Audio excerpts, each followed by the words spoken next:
नमस्कार मित्रांनो, आपल्या सुंदर विचार या चॅनलमध्ये सर्वांचे पुन्हा एकदा मनापासून स्वागत. आपल्याला अमृतवेल व कादंबरीचे वाचन आवडत असेल तर चॅनलला नक्की सबस्क्राईब करा.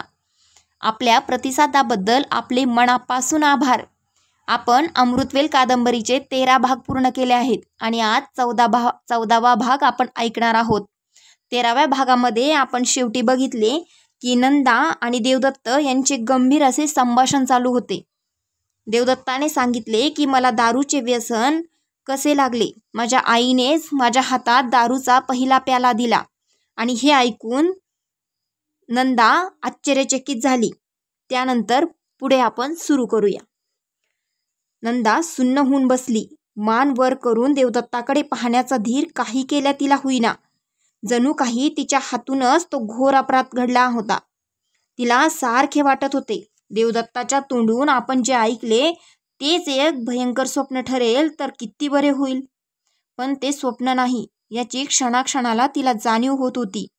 घारकड्यावरून येणारा वारा अधिक थंडगार वाटू लागला होता. ऊन मलूल झाल्यासारखे भासत होते. जणू काही नंदाच्या दुःखी मनाचे सृष्टीच्या आरशात पडलेले ते प्रतिबिंब होते. 10 वर्षांच्या पोटच्या पोराला सख्खी आई दारूचे व्यसन लावते. हे शब्द आहे कच्छे. नंदाला माईची आठवण झाली.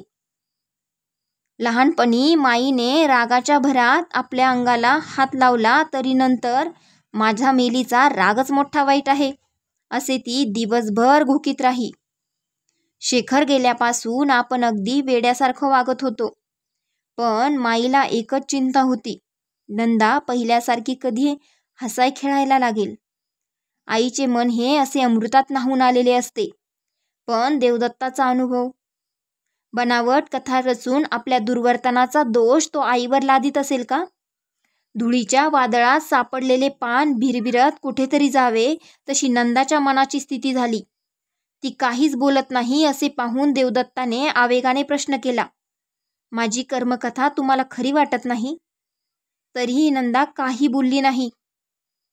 देवदत्त ताडकन उठला आणि म्हणाला, जगातल्या एका माणसाचा तरी विश्वास मला हवाय, त्याशिवाय जगणं. बोला, अशा घुम्या राहू नका. त्याचा आवाज अधिक घोगरा होत असल्याची जाणीव नंदाच्या कानांना झाली. पण तिच्या तोंडून शब्द बाहेर फुटेना. समोर उभ्या असलेल्या देवदत्ताची पावले एकदम दिसेनाशी झाली. भयभीत दृष्टीने तिने वर पाहिले. तो कड्याच्या टोकाकडे चालला होता. धीम्या पावलांनी रुबाबात सिंहासनावर बसलायला निघालेल्या राजपुत्रासारखा. सारे बळ एकवटून ती त्याच्याकडे धावली आणि त्याचा हात घट्ट धरून ती म्हणाली, काय आरंभले हे ते तुम्ही? तो शांतपणे उत्तरला, सत्य भित्र नसतं, हे सिद्ध करून दाखवणार आहे मी तुम्हाला. त्या व्यग्र आणि व्याकुळ मनस्थितीतही त्याने पहिल्यांदाच आपल्याला उद्देशून तुला हा शब्द वापरला. हे तिच्या लक्षात आल्यावाचून राहिले नाही. काळोखात पायात रुतलेल्या काट्याने विव्हळ झालेल्या स्थितीतही आभाळात लुकलुकणाऱ्या चांदणीचा दिलासा मिळावा तसा त्या आपुलकीच्या शब्दाचा तिच्या मनावर परिणाम झाला. त्याचा हात अधिकच घट्ट धरीत ती म्हणाली, काय करणार आहात तुम्ही? तिचा हात झिडकारण्याचा प्रयत्न करीत तो उद्गारला, सरळ खाली उडी टाकणार, मग बसेल विश्वास माझ्या बोलण्यावर. दोन्ही हातांनी त्याचा हात घट्ट धरीत नंदा निग्रहाने म्हणाली, असलं भलतंसलतं बोलू नका. तिने त्याच्याकडे पाहिले. त्याचा चेहरा उग्र झाला होता. नजर कुठेतरी शून्यात लागली होती. एखाद्या वेड्यासारखा तो ओरडला, सोड मुकाट्यानं माझा हात, सोड, नाहीतर माझ्याबरोबर या खालच्या दरीत तुझ्या चिंधड्या होतील. बोलता बोलता तो नंदाकडे रोखून पाहू लागला. त्याच्या नजरेत निखारे फुलले होते. नंदाचे हात कापू लागले. त्याचे तळवे घामेजले. पण तिने ओठ घट्ट दाबून धरले. राखेत लपलेल्या अग्निस्फुलिंग फुलावा तसा आता तिच्या मुद्रेवर करारीपणा दिसू लागला. तिच्या हातांना जोराचा हिसडा देत देवदत्त म्हणाला, सोडणार नाहीस तू मला? ती निश्चयी स्वराने उत्तरली, नाही नाही नाही. मग औंढा गिळून मृदू स्वराने ती म्हणाली, मीही येणार आहे तुमच्याबरोबर. कुठं? त्या दरीत? हवं तर स्वर्गात सुद्धा. त्या स्वर्गात देवदत्ताला जागा नाही. त्याच्याबरोबर ज्याला यायचं असेल त्याला नरकातच. नंदा उत्तरली, तिथंही मी येईन, पण तुमचा हात सोडणार नाही. देवदत्त खाली पाहू लागला. नंदाने अशी खाली वळलेली त्याची दृष्टी केव्हाच पाहिलेली नव्हती. नेम धरलेल्या बंदुकीप्रमाणे ती दुसऱ्यावर नेहमी रोखलेली असायची. आपल्या हातातला त्याचा हात थरथरत आहे असा तिला भास झाला. त्याच्या उद्दम मनाच्या जहरी लहरीवर आपण या क्षणापुरता तरी विजय मिळविला हे तिच्या ध्यानी आले. त्याचा हात न सोडता ती परत वळली. त्याच क्षणी कुणीतरी घाईघाईने घारकड्याकडे येत आहे असे तिला दिसले. तिने झटकन देवदत्ताचा हात सोडला. ती दोघे थोडी पुढे आली न आली तोच गंगाराम त्यांच्या जवळ येऊन पोहोचला. मुजरा करून त्याने एक चिठ्ठी देवदत्ताच्या हातात दिली. त्याने ती वाचली. लगेच तिचे तुकडे करून ते वाऱ्यावर फेकून दिले. दूर उडत जाणाऱ्या त्या तुकड्यांकडे पाहत तो म्हणाला, मला सवड नाही म्हणून सांग त्यांना. गंगाराम मुजरा करून निघून जाताच नंदा म्हणाली, काही घाईचं काम असलं तर. मगाच्या खडकावर येऊन बसत देवदत्त म्हणाला, दोस्त आलेत माझे गडावर, पण माझ्या कोशातल्या शब्दांचे अर्थ बदलायला लागले आहेत. त्याला मी काय करू? दोस्त म्हणजे दुश्मन. मजा करायला आली आहेत ही मंडळी. करू देत बापडी. मला दुःख होतं ते एका गोष्टीचं. ही सारी दुतोंडी आहेत. यात 10चा आकडा असलेला नाग एक सुद्धा नाही. किंचित थांबून तो विषण्ण स्वरात म्हणाला, त्यांच्या गळ्यात गळा घालून परवापर्यंत मी जगत होतो.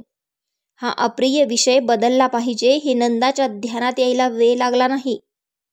सहज सुचल्यासारखे दाखवीत ती त्याला म्हणाली, देवदत्त, तुम्ही लिहिलेली ती अश्वत्थाम्याची कहाणी माझ्या मनात सारखी घोळते. या जगात मनुष्य अगदी एकाकी असतो हे खरं आहे का? त्याला जीवाभावाचं कुणी माणूस कधी मिळतच नाही. आई, बाप, बहीण, भाऊ, बायको. देवदत्त उत्तरला, वडिलांच्या मायेची एकही आठवण माझ्यापाशी नाही. पुसट आठवतात ते त्यांचे वेडे वेद्रे, बुवा वैरागी. मला मित्र मिळाले ते गुळाला चिकटलेले मुंगळे. पाहिले आहेस तू नंदा. हा एक अवघा एक अपवाद होता. बापूंचा धाकटा मुलगा मोहन. सतार काय सुरेख वाजवीत असे. तो गेला आणि माझी सतार मुकी झाली. त्याच्या मायेची आठवण झाली की अजून काळजात सर्र होतं. माझे सारे दुर्गुण त्याला ठाऊक होते, तरी त्यानं माझ्यावर प्रेम केलं. झिंगलेला देवदत्त मोटारीखाली सापडत होता. त्याला वाचवायला तो गेला. बोलता बोलता देवदत्ताचा कंठ सद्गतीत झाला. त्याने आपली दृष्टी दुसरीकडे वळवली. डोळ्यात उभे राहिलेले पाणी आपल्याला दिसू नये अशी त्याची इच्छा असावी हे नंदाने ओळखले. आता परताईची गोष्ट काढावी असे नंदा मनात म्हणत होती. इतक्यात सरकार, भाईसाहेब, देवदत्त अशा हाका मागून ऐकू आल्या. दोघेही लगबगीने उठली. वळून पाहत देवदत्त म्हणाला, हे आमचे दोस्त येत आहेत. वकील, डॉक्टर, कॉन्ट्रॅक्टर, देशभक्त.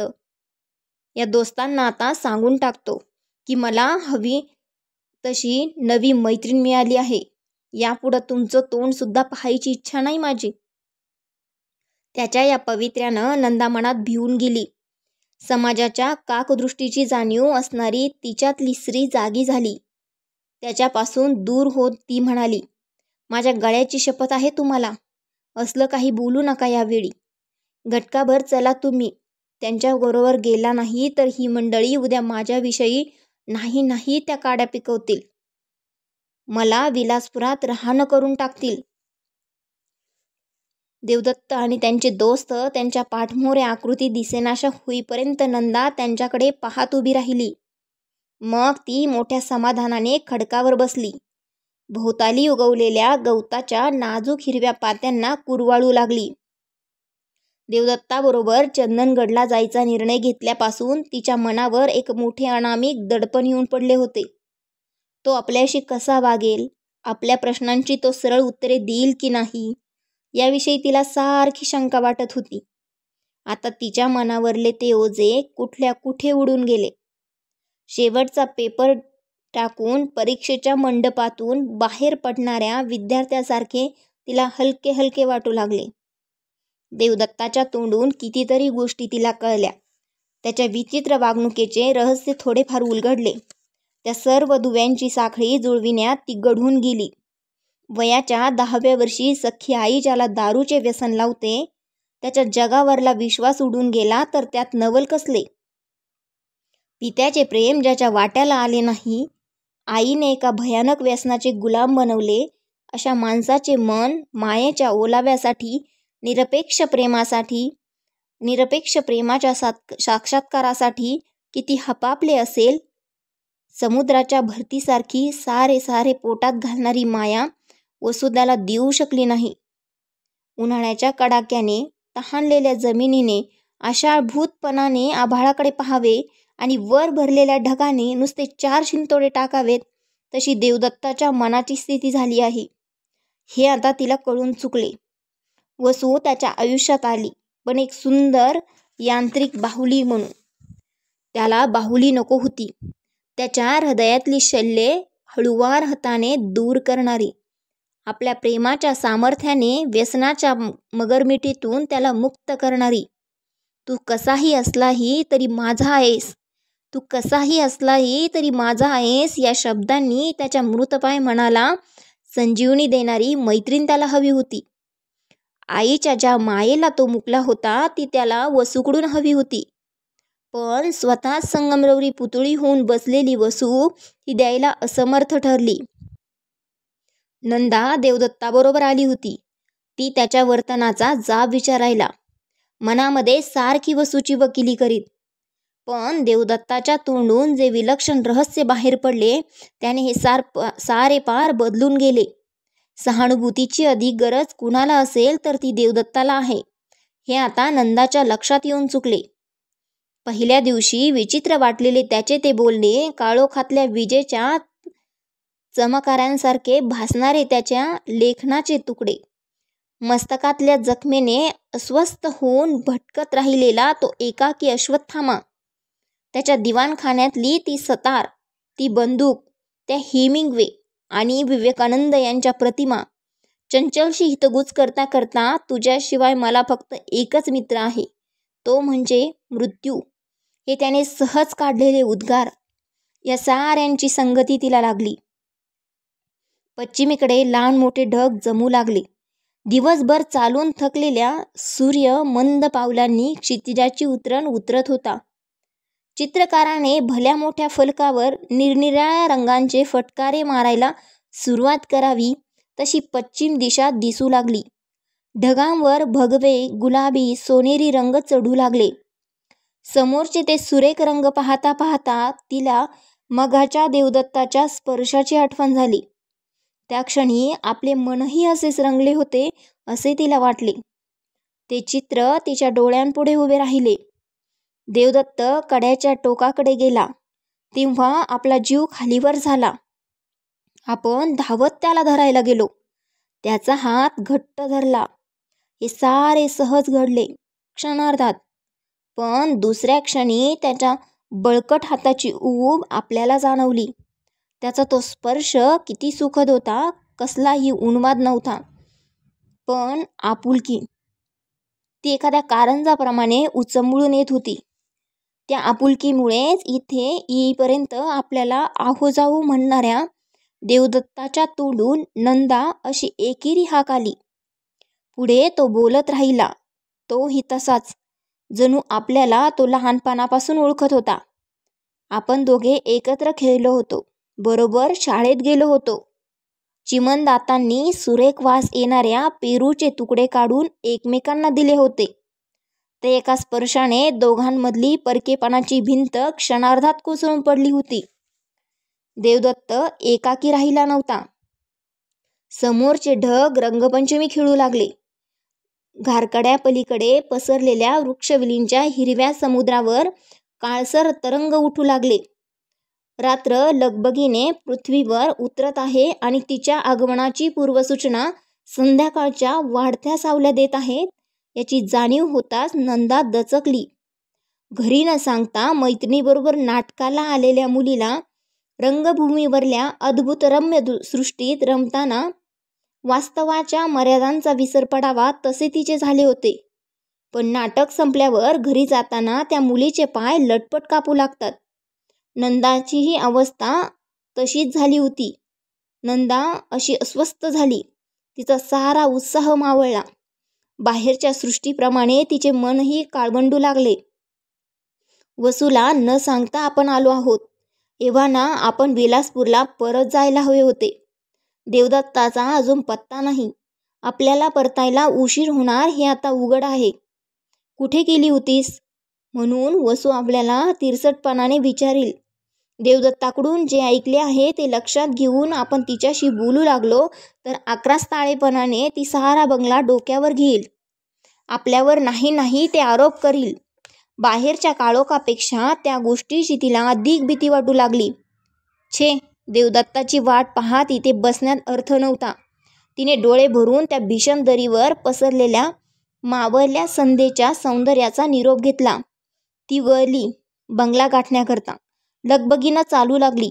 वाटेतच गंगाराम तिला भेटला. परत जाण्यासाठी देवदत्ताने आपल्याला बोलावले असेल असे वाटून तिचे मन शांत झाले. काय रे, परत जायचं ना? गंगाराम आदबीनं उत्तरला. इतक्यात नाही बाईसाहेब. तिने आश्चर्याने विचारले. म्हणजे? सरकार परत आले नाहीत अजून. कुठं गेले आहेत? व्याघ्रेश्वराच्या देवळाकडे. वकील साहेब, डॉक्टर साहेब सारेच गेले आहेत. थांबलेली वेदना पुन्हा सुरू व्हावी तसे नंदाचे झाले. काही न बोलता तिने गंगारामकडे पाहिले. तो गालातल्या गालात हसत आहे असा तिला भास झाला. त्या भासाने ती अधिकच अस्वस्थ झाली. तुम्हाला अमृतवेल कादंबरीचे वाचन कसे वाटत आहे ते नक्की कमेंट बॉक्समध्ये सांगा. आणि चॅनलवर जर नवीन असाल तर चॅनलला सबस्क्राईब करायला विसरू नका. आणि माझे व्हिडिओ ऐकायलाही विसरू नका. आणि व्हिडिओ जर आवडले असल्यास इतरांना नक्की शेअर करा. व्हिडिओ पूर्ण ऐकल्याबद्दल मनापासून धन्यवाद.